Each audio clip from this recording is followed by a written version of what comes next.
Hi, this is Kevin Crisostomo, ang author ng Voyager framework.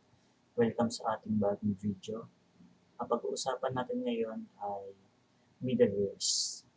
So, ano nga ba ang middlewares? Ang middlewares ay isang mechanism kung saan pwede natin i-authenticate or i-validate, i-filter ang mga requests sa ating application. So, very useful siya for security purposes at iba pa. Pero hindi lang security ang pwede natin gawin sa middlewares. So, tara, punta tayo sa ating project folder. Tapos, kung makikita natin itong ating app folder, meron dito sa loob na middleware folder. So, dito nakalagay ang lahat ng provided na middlewares ni Voyager framework. So, if gagawa kayo ng sarili ng middleware, dito nyo rin ito ilalagay. So, bukas tayo ng VS Code. Yan. Tapos, punta tayo sa config. Makikita kayong file dito, kernel.php. Ito natin, kernel.php. Dito naman sa kernel.php, naka-register ang lahat ng mga middlewares sa ating application. So, rito, kung mapapansin nyo, sa unang value natin or parameter natin, makikita natin yung bootstrap. Tapos yung bootstrap na to, dito naka-register ang lahat ng middleware na laging magra-run sa bawat request natin. So, sila yung mga automatic ng middleware sa lahat ng application. Pwede rin kayo magdagdag ng sarili yung middleware dito. Susunod naman ay yung mga middleware groups natin. So, may dalawa akong nilagay na default na middleware group, yung web, tsaka API. So, dito naman sa pangatlo, ito naman yung mga middlewares natin. Or dito natin inire-register ang mga route middlewares natin. So, itong middlewares na ito ay provided na ni Voyager framework. So, ito yung mga common na features na kailangan ng isang application para maging secure at safe. So, pwede rin kayo maglagay ng mga additional pang mga middlewares dito. So, sige, try natin yung middlewares natin. So, paano ba tayo maglalagay ng middlewares? So, punta lang tayo sa ating main.php or yan yung default nating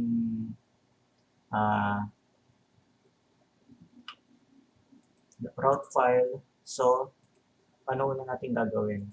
Ay ilalagay ako ng route method na pangalan ay Ajax. So, check natin dito sa ating kung ano yung mangyayari dito sa landing page natin. Yun, may lumabas na bad request. Bakit? Kasi, ang Ajax method ay, ang purpose nito ay para i-make sure natin na ang route na ito ay i-access lamang through XML HTTP requests tulad ng Ajax or yung medyo mas sikat ngayon, yung Axios. So, yun yung purpose niya. So, bakit ito nabanggit? Itong mga route method na to. Kasi kung mapapansin nyo dito sa ating kernel.php, meron tayong middleware na pangalan ay Ajax. Ajax request middleware. So, dito sa route natin, each time na tinatawag natin yung Ajax method na ito, ay automatic nating ina-add sa middleware queue ang middleware na ito, itong Ajax request middleware. Ganun din naman sa iba pang middleware na ito. Kanya, example, yung course. If in-add natin yung course, automatic din niyang i-add yung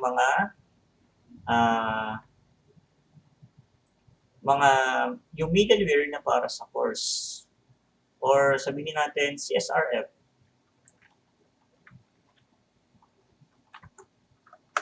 Yun, automatic din niyang ina-add yung middleware para sa CSRF validation natin, no? Or CSRF token validation. So, itong mga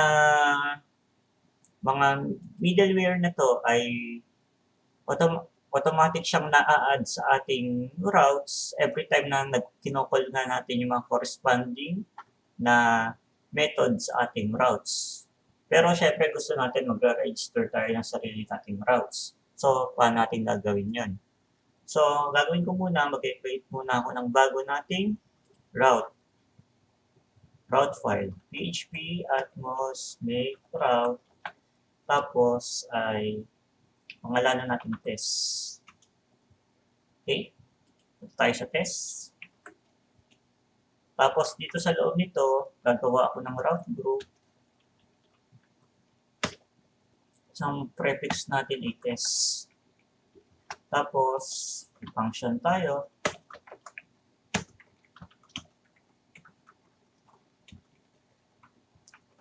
Tapos, mag-re-register tayo ng isang route dito. Ang pangat na gawa muna pala tayo ng bagong controller. php atmos make controller tapos test controller. Okay? Punta lang tayo sa test controller. Yan. Tapos lagay natin welcome to test. I-return natin. Welcome to test. Tapos niyan ay call natin yung index. Tapos set natin yung controller natin. So, dahil isa lang naman yung controller na gagamitin natin sa buong route group na to, pwede natin tawagin yung controller method. Tapos, app, controller, tapos test controller, plus. Okay? So, ano lalabas sa ano natin? Yan, welcome to test. So, ano yung next natin gagawin?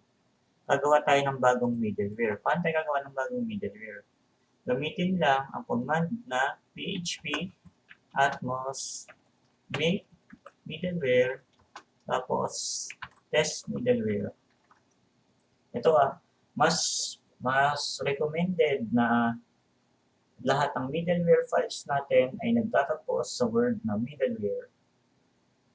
Pati na rin sa mga controller natin dapat mas mainam kung gano'n. So, execute natin. Yan, may bago na tayong middleware file. Tapos, test middleware. Okay, ito na yung test middleware natin. So, may makikita kayong nag-iisang method.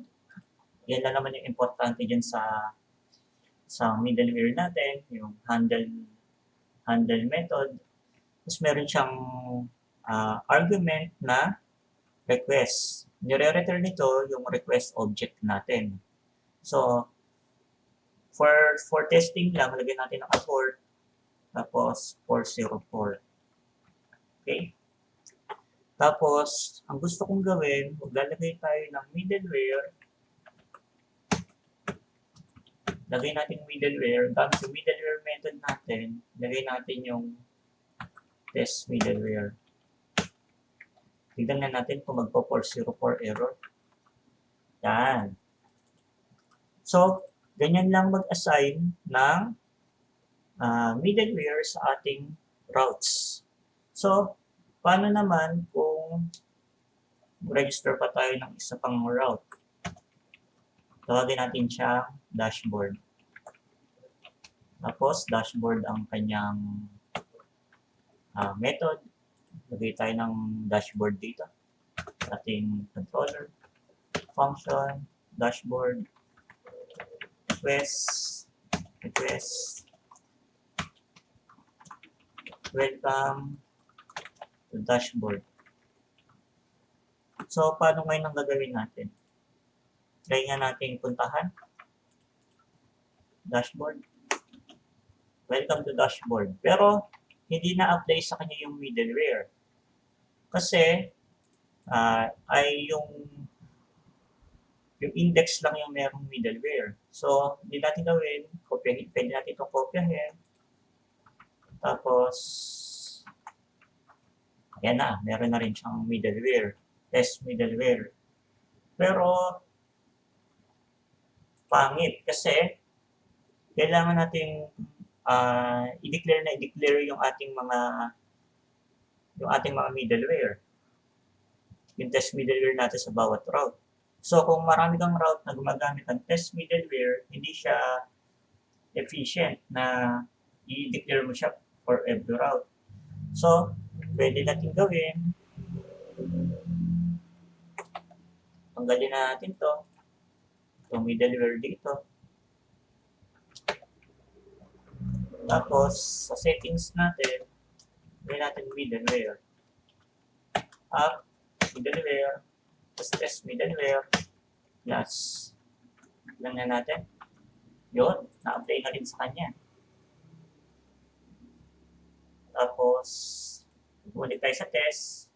Na-apply na rin dun sa test. So, ganyan lang yung pag-apply ng middleware sa for every routes natin. So, ang next naman ay balik tayo sa kernel. So, pwede natin i-register dito sa middlewares natin yung ating middleware. Pwede natin test middleware, test middleware, tapos yung test natin. Tapos, try kong i-comment muna tong setting natin. Tapos, mawawala na yung middleware natin. So, ano ngayon yung tapos ay gawa muna tayo ng isa pang middleware para mas okay. Make middleware tapos another middleware. Okay? Hanapin natin another middleware. Yan. Lagyan naman natin siya ng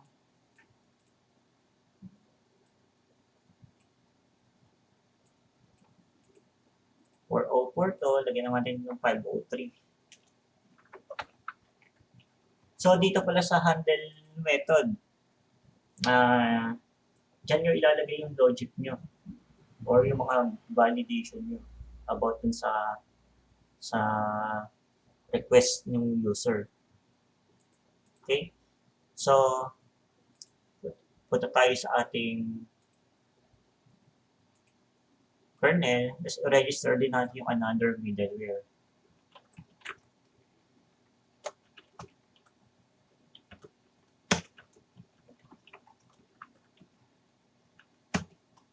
Tapos class. Yan. So, dito sa test route natin ay maglalagay tayo ng middleware na API. Yan. Ano naman itong API na to? Ibig sabihin, ito ay route group. Kung mapapansin nyo dito sa groups natin, may group tayo na pangalan ay API. Tapos dito sa API, ilalagay ko yung another. Okay? So, ano mangyayari kaya?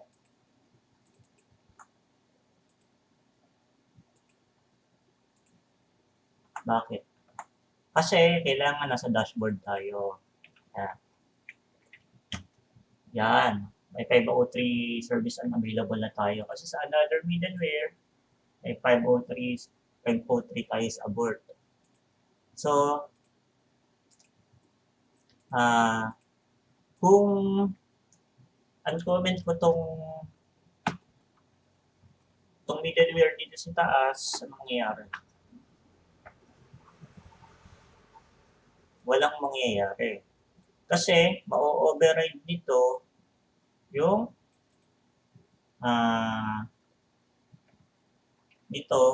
yung itong test itong middleware natin sa ibabaw. Okay? So, if mas okay kaysa dito sa ganitong paraan na i-declare lang natin sa taas yung middleware, mas okay pa rin yung nag-groups tayo ng middleware.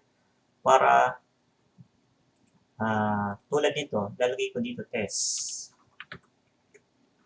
So, kapag in-execute ko, mauunang i-execute yung for itong test middleware kaysa dun sa another middleware. Pero pag pinagbaliktad ko sila ng position, test, giging 503 service unavailable. Ito bang example, tanggalin natin itong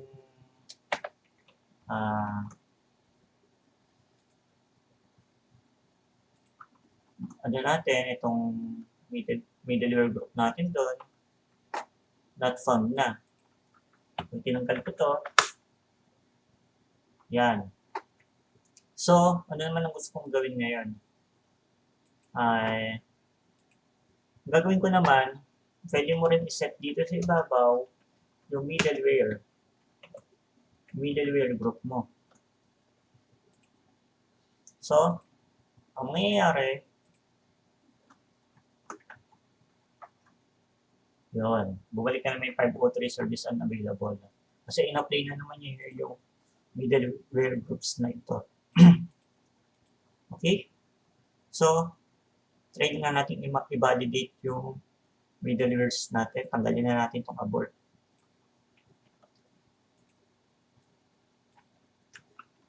Ano ba magandang validation?